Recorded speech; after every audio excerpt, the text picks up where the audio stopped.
Let's talk about picture quality and audio quality on Bringing Out the Dead.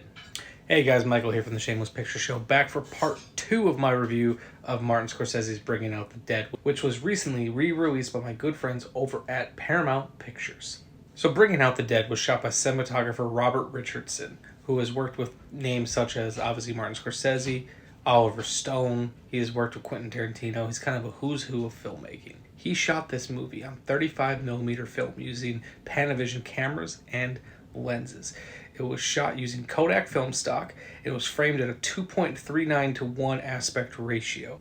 On top of that, the film was shot in a mixture of anamorphic and using VistaVision for some of the effect shots. So, I bet you're all wondering, how does this movie look? And let me tell you, it looks incredible. So, before this edition, I owned this DVD copy of Bringing Out the Dead, and I decided to pop it in to compare, and it's a night and day difference.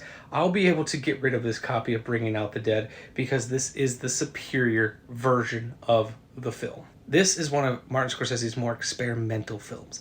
Everything from the way that him and the cinematographer move the camera, to the way things are lit, to the fast-paced style in which him and Thelma Schoonmaker, his go-to editor, cut the scenes together. And let me tell you, not only do the skin tones look incredible, but the primary colors that soak this film look incredible. The film, the city, looks dark, it looks bleak, but it's never so dark that you can't see the image.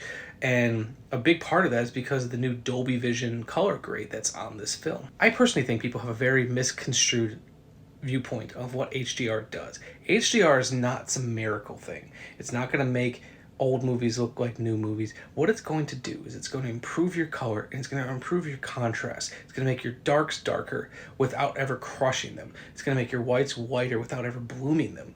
It's going to make the image look great. And when HDR is done well, it's subtle, but it's still very noticeable. And I think with how unsubtle Bringing Out the Dead is, I think its color grade is incredible.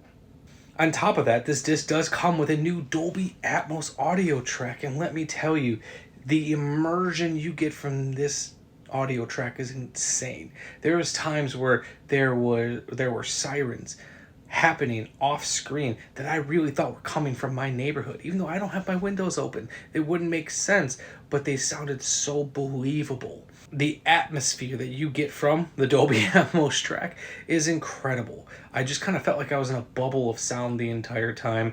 The needle drop sounded incredible. The very underrated score sounded incredible.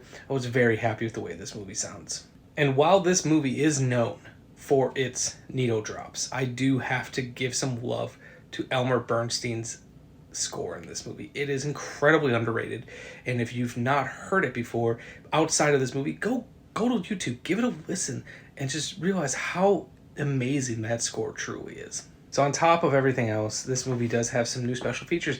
Interview with Martin Scorsese, interview with Nicolas Cage, interview with Paul Schrader, all worth checking out. So I give this movie very high marks, and I highly recommend, if you've not seen Bringing Out the Dead, now's your chance.